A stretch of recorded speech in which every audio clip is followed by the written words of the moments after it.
Hello, I thought I would make a video walking you through every step of registration. Earlier we sent out a letter with the username and passwords of both the student and parent along with our website information. If your password was blank, that just means you have changed it. If you have forgotten it, please call the school and anyone in the office can reset it for you. Okay, so once you're at our website, click on Skyward Access, Family and Student Access, put in the username and the password. These are not case sensitive. Click Sign In. Okay. Unfortunately with Skyward right now, if you have multiple students at the high school, you're going to have to do this registration for each individual student. Hopefully in the future they'll combine at least part of their online registration. But as of right now, you're going to have to do these complete steps for each individual student. So once you're on our website and you're in your login, click on Go to Online Registration. So you're going to see over here to the right, you're going to have several steps to complete. Once you get started, you can go out and come back. You don't have to finish it all at one time. So when you're in here, you're going to see these grayed out areas. These are areas that we already have in Skyward that we don't allow you to change. If you see a mistake, just please call the school and we will get that corrected for you. The parts that are here that are white, these are areas that you can add. You can change your phone number, you can add a second phone number, you can add an email. Again, if you see any mistakes in the grayed areas, please call the school. So once you complete this step, you're going to click on this Complete Step 1 and move on. You're coming to where the family address. We allow you to change this for the simple fact you may have moved or there might just be some kind of mistake in here. But the mailing address automatically is your address. So this is more likely going to be blank. It's because we use this address. Again, the white areas you can change. The gray areas you cannot. Complete this step and move on. So you can add in the family options your employer, your home email address. You can change the phone numbers. These areas, the employer and home email, they don't need to be added, but we do need a phone number. So if you're doing the online registration for a freshman, this is more than likely going to be blank. Just because we haven't gotten this information. So if it's blank, when you start typing in, you're going to see the drop down. If you do not see your doctor in here, just continue typing and put him in. It doesn't have to be in the drop down. So click on one, same with the dentist and the hospital, and then complete the step and move on. More than likely a freshman's not going to have an emergency contact in here. You can put up to 3 emergency contacts. Please do not put yourself as an emergency contact. We will call you first as the parent, and we really want someone who's someone you trust for us to call other than yourself. So you can click here by adding an emergency contact and then just put in their name, their last name, and at least a phone number. All the areas don't have to be filled out, but we do need first name, last name, and a phone number. And then you will click Save. I'm not going to put one in right now, but you'll click Save. If you have a student who's a sophomore through senior, more than likely you're going to have an emergency contact in here. If you see that you have put yourself first in this list, please click, there will be a link that says delete this contact. Please delete yourself out of the emergency contacts. Again, we will call the parent first no matter what. We really want someone in the emergency contact that is not a parent. You can, again, add up to 3. Complete the step and move on. Now this is to verify ethnicity and race. Freshmen, this came over from the grade school, so that's what we had put in. Sophomores through seniors, this is what we had put in when they were freshmen. If it's not correct, now's your chance to get it changed. So it's just a matter of clicking and then click complete and move on. Okay, now we're coming to our custom forms. All but the extracurricular are required, which means you're going to have to fill out every area within this form before to move on. As of right now, I have them not required just because for this tutorial I need to be able to back out of stuff, and if they were required I wouldn't be able to. So you will not see this. I do not wish to fill out this form. You will not see that on all the forms. You will see it on the extracurricular just because that one is not a required form. So you're going to go through, if you have multiple students at Limestone, please just at least read through one set of these. You're not going to have to read through them all when you do your additional students, but you are going to have to sign in every area that it's called for. So this first question is asking you if you have internet access at home other than a hotspot or a cellular device. We need to know that your student has or does not have access to the internet at home. So you're going to click yes or no on that, and you're going to scroll down after you've read all this, and please try to read it all. I know it's easier to kind of just scroll down and sign, but please try to read the forms at least for one of your students.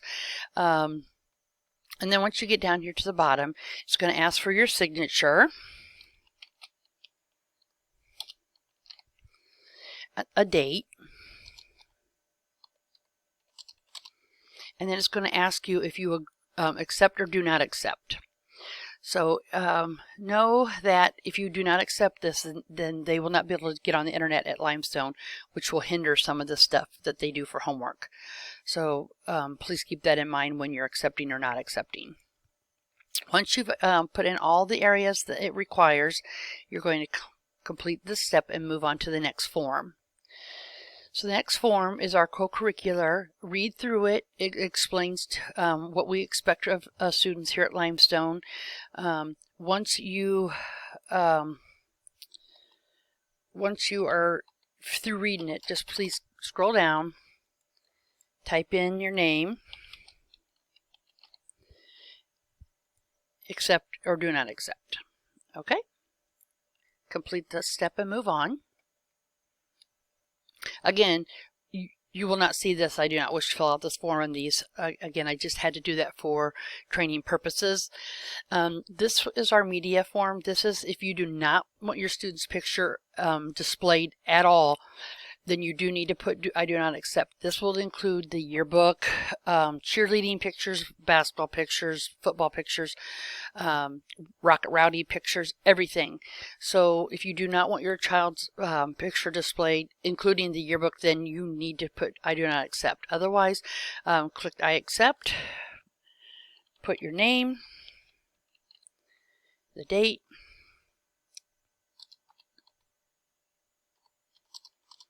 and complete this step. So this is our specific health form information. This is if your student has diabetes or any like has seizures, any kind of medical that the nurse is going to need to know. You're going to need to fill this out. So we're going to click yes for training purposes. So once you're in here, you're going to answer each of these questions. Does your student have allergies? If you say yes, we need to know what they're allergic to. Then you're going to click on these links, and the doctor needs to fill out these forms, and they need to be returned to the nurse. So if they have allergies, these two forms will need to be clicked, printed, and taken to the doctor. If your student has asthma, same thing. These forms both need to go to the doctor. If your student has diabetes, we need to know what type of diabetes. Again, two forms need to be filled out by the doctor. Does your student have seizures? If so, we need to know what kind. So put that in, and then if it's not listed, put what kind of seizures they have. Again, I know I keep repeating this, but this form is very important. These forms need to be given to the nurse. So they will need to be printed, filled out by the doctor, and brought back to the nurse.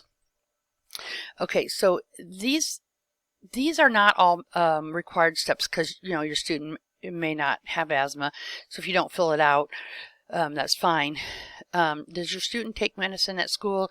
Yes. So in order for the student to take medicine at school, this here form will need to be on file. Otherwise, they will not be able to take medicine at school.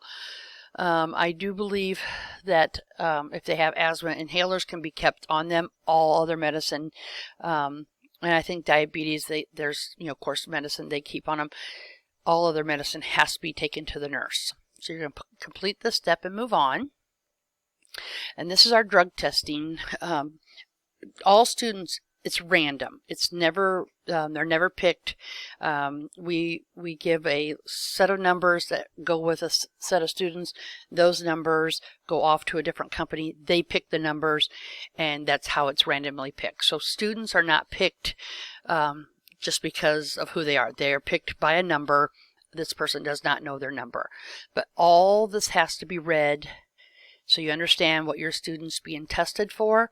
You're going to put your name. You're going to date it. You're going to put your phone number.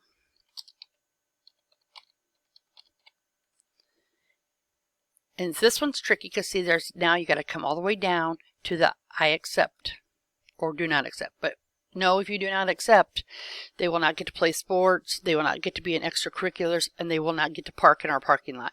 So there are things that will be taken away from them if you do not accept. So please make sure you think this through before not accepting, because there's a lot of things they won't get to do while they're at Limestone. You can complete this step, move on to step 8. Read through this, add your name, date it.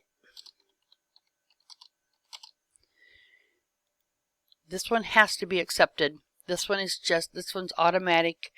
A Title I, everybody accepts it. It's just the reason we're having you accept it. We just want to know that you've actually read it. There's nothing, this is just telling us how things are at Limestone. It's not, you're not signing away your life by saying, I accept. We're having you sign this one just so we know that you've read it. Hit complete this step and move on. This is the extracurricular one.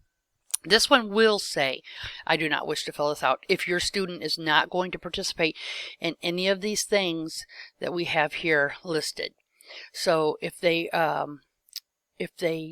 are going to play in something, this needs to be filled out.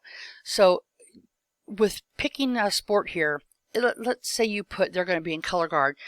Well, this is not holding them to be in color guard. This is just kind of giving us an idea that you're thinking they're going to want to be in something. You could just pick for this, or you can pick for winter and spring. So you can pick all of them, and you can pick up to 2 for each. That does not mean we're going to hold them to be in color guard or dance team just because that's what you picked. So you're going to put your phone number. And I know we have phone number here twice, but just go ahead and put it back in there.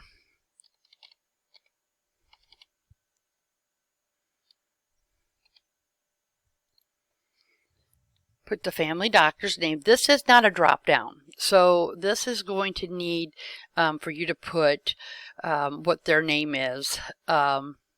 These are going to be required once you have said you're going to fill this form out, then it will be required. If you have clicked this, then you'll be able to move on to the next form. But if you've decided to fill it out, then you're in there and you're going to have to finish filling it out. Even though you filled it out and you decided, well, my kid's not going to do anything, that's just because you filled out this form doesn't hold them to anything. So just continue filling it out, or after you've decided you not want to, then you can go ahead and click this and it'll go away. It'll say it's been completed. So now you're going to go on to, so there's no complete after you decided, like, oh, you know what, my kid's not going to be in anything, I don't want to go and fill all this out. So since now you've clicked this right here, you're going to just have to come over here and click the next form. So this is just a social emotional form that we're just kind of wanting to know what you think, how you feel that your student feels. These are yes/no questions. There's only 20, so it's not really hard. So you're going to read through these. This is going to be a required form also, but just for training purposes, we're not going to go through all of them. Just so you know that you're going to just answer them and you're going to move on and you're going to hit complete step. Now, I'm sorry, it's a required, I guess I just fibbed. I didn't mean to. So now we're going to answer these because I do still have this form as a required form. Just read through them. They're just kind of basic questions. We just want to know how you think your student will handle things if they're stressed or whatnot. So just go ahead and fill these out. Don't answer them like me. Please read them and answer them truthfully. I'm just doing this so we can get through our training. Complete the step and move on. Okay, this is another required form. We just need to know, is your student going to be riding the bus? If you can't read this, if you hit view full screen, then you'll be able to see what you're actually signing. So this is if you say yes, that means they're riding regularly. If you say no, that means they never or they rarely. So if you say yes, that's given us an idea that they're going to be riding the bus, and this helps the bus company figure out bus stops. So if they're not going to ride it, I mean, if they're going to very rarely ride it, please put no. If they're going to ride the bus every day, then please put yes. And then, does your student require special transportation services per IEP? Yes or no? And that's all you're, and then, okay. We're going to exit the screen. We're going to complete this step and move on. Okay, making a fee payment is optional. It's going to be optional when you're doing this for real. Make a fee, make a food service payment, and food service applications are all going to be optional. Now, you can come into the building to make payments, but it's really simple by setting up a RevTrek account to pay it online. That way you can click on what you're wanting to pay. It's really very simple. I can't do it because Rhonda Rocket's not a real student, so we're just going to say we're not making a payment online. But you can come into the building if you want to write a check or even pay with your debit card. Know that it is really simple by clicking on make a fee payment and setting up a RevTrek account. So once you get all the way down and these all have check marks on them, then you can hit complete registration. But if it doesn't have a check mark, it's going to come back and say you haven't finished and you need to go back up and do that. So make sure you see all these little green check marks right next to each of these. You don't have to have check marks next to these optional ones because they don't need to be filled out. So once you're done, hit complete online registration. So you're going to see this says I completed it at the time I completed it. And then you're going to see the ones that you had skipped. If you're like, oh, well, I really want to make a fee payment, you can come back over here and click on this and make a fee payment. Or if you feel like, well, I really need to fill out a food service application, you could click on that. This is going to give you an idea of how much you make to know if you're going to qualify. If you feel like you're going to qualify, then you just add a food service application. All right, so I'm going to click on complete online registration again. I'm going to hit submit online registration. You're going to get a check mark that says it was completed successfully, and then you're set to go. All right. Have a wonderful day. Thank you for watching.